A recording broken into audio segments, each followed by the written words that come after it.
Dialogue avec l'ange de Gita Malache. Vendredi 20 août 1943. Entretien 9 avec Gita. J'ai fait un rêve la nuit dernière. Je suis dans une plaine sans fin. Tout à coup apparaît un cheval blanc, d'une force et d'une beauté parfaite. En même temps, une spirale blanche monte vers les hauteurs du ciel, et je sais que le cheval pourrait m'y emporter.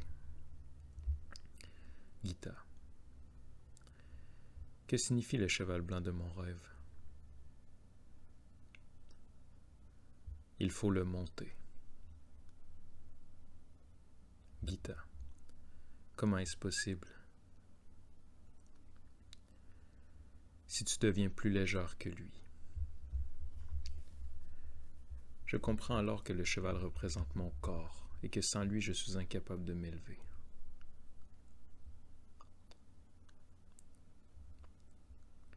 Gita.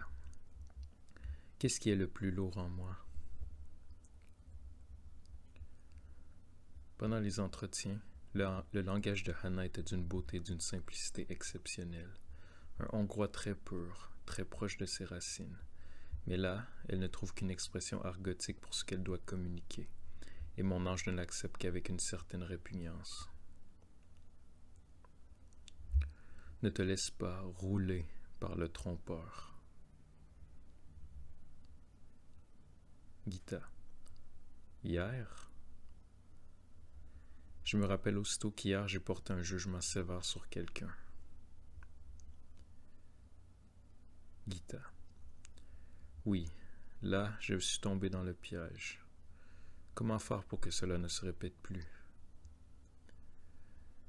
Sois de plus en plus attentive. Gita. Comment faire pour que mes tableaux contiennent la nouvelle lumière et en fassent naître le désir chez ceux qui les regardent? La lumière se déverse à travers toi. Je vais te dire un secret. La lumière est la même que la lumière. Seule l'intensité est différente.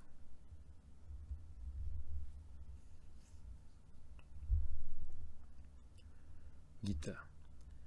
Puis-je me mettre à peindre? Tu réussiras sûrement.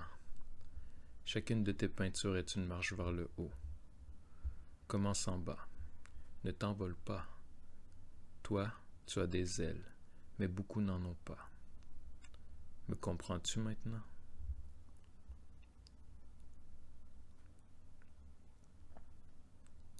Gita.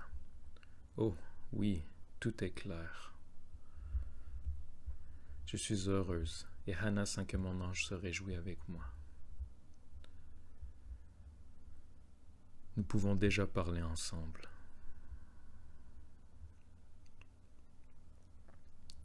Gita.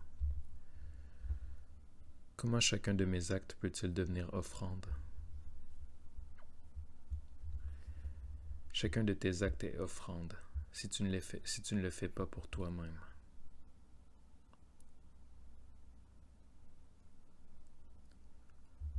Gita. Comment pourrais-je me débarrasser de mon petit moi? Je le déteste tellement. En ne le détestant pas. Gita.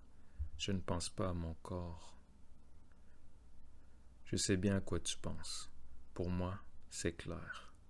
Écoute, tu le détestes parce que tu en as peur. Il t'enseigne autant que moi. Si tu apprends à aimer le maudit, tu seras à ta place. Le comprends-tu? Je réponds trop vite. Oui, mais... Je suis arrêté net. Dans le long silence qui suit, je comprends que je lui ai coupé irrespectueusement la parole.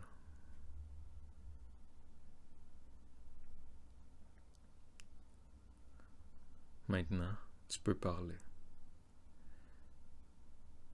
Gita.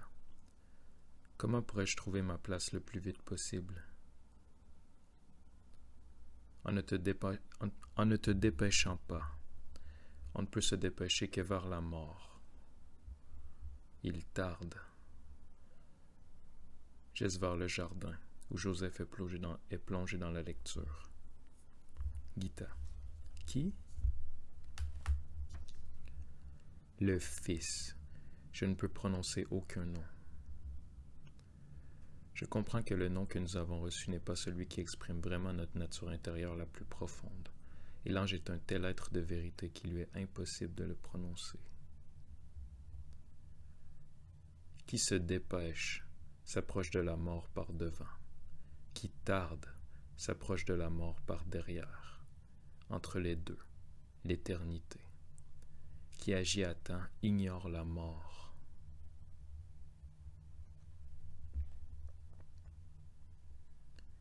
Hannah voit une image illustrant ce qui vient d'être dit. La vie même sous forme d'une ligne verticale qui vibre, fine comme le fil le plus fin d'une épée aiguisée. En agissant au moment juste, nous sommes cette ligne, dans l'ici et maintenant, et vivants. Si nous nous précipitons, nous sommes dans l'avenir, la mort par devant. Si nous tardons, nous sommes dans le passé, la mort par derrière. En agissant au moment juste, nous sommes en contact avec l'éternité. Cela suffit pour aujourd'hui. Ses mains se posent au-dessus des miennes et je sens une force les traverser. Tu pourras créer